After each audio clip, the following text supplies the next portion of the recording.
পুনৰ এটা নতুন ভিডিঅ'ত আপোনাক স্বাগতম জনাইছোঁ। আজি যিখন গাড়ী আনিছোঁ আপোনালোকৰ কাৰণে, এইখন হৈছে জিটো পেচেঞ্জাৰ 2019 গাড়ী। এখন গাড়ী গুৱাহাটী অসমত আছে আৰু নম্বৰটো চাব পাৰে, ওদালগুৰি ৰেজিষ্ট্ৰেশ্যন। তো জিটো পেচেঞ্জাৰ, ইয়াত আপোনালোকে 5জন মান মানুহ ধৰি ৰাখক, বহিব পাৰে। খালি ইয়াত এটাই প্ৰব্লেম, এইখন গাড়ীত আপোনাৰ পেপাৰ ফেল ভেহিকেল। গাড়ীখন আমি অকশ্যনৰ পৰা কিনিছোঁ।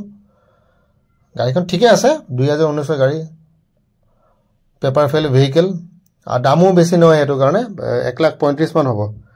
আৰু যদি পেপাৰ আপডেট কৰি দিব লাগে তেতিয়াহ'লে দামটো বেলেগ হ'ব। তো এইটো ফ্ৰণ্ট প্ৰফাইল এনেকুৱা ধৰণৰ আপোনাৰ গাড়ী আপোনালোকৰ সন্মুখত চাব পাৰে। জিটো পেচেঞ্জাৰ গুৱাহাটীত আছে।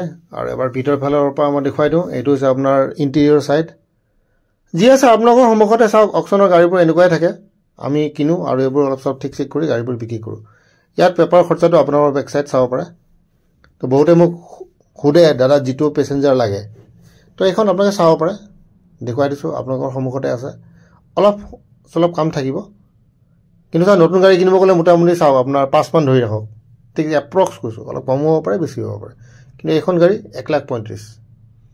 5 মানে অকল এক শ্ব'ৰুম হয়, তাৰ লগত আৰু কাগজ পাতি বেলেগ থাকে, সেইবোৰ খৰচা বেলেগ।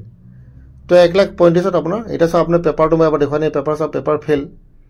আৰু পেপাৰ যদি আপুনি নিজে বনাই লয় তেতিয়াহ'লে সেইটো বেলেগ কথা, কিন্তু আমি পেপাৰ ফেল হিচাপে বিক্ৰী কৰিম 1,35,000। পেপাৰ আপডেট কৰি দিবলৈ হ'লে মোটামুটি আৰু খৰচা হ'ব, 1 লাখ মান ধৰি ৰাখক। তো চাওক দামটো 1,35,000 মই লিখি দিছোঁ, আৰু কণ্টেক্ট নম্বৰটো আছে, যদি লাগে আপোনালোকে ফোন কৰিব। জিটো পেচেঞ্জাৰ গুৱাহাটী অসমত আছে। চাওক SMS নকৰিম, SMS কৰি মই কোনো উত্তৰ নিদিওঁ। কিবা লাগে আপোনাৰ ফোন আছে, ফোন নম্বৰ, বহুতে SMS কৰে। SMS কোনো নাচায়, এইবোৰ এনেই SMS কৰি কি লাভ? দাদা এইটো লাগে, দাদা এইটো লাগে, সেইটো লাগে, তো ফোন নম্বৰ দিয়াই আছে ন, এইটো লাগে, সেইটো লাগে, আপোনাক ফোন কৰিব।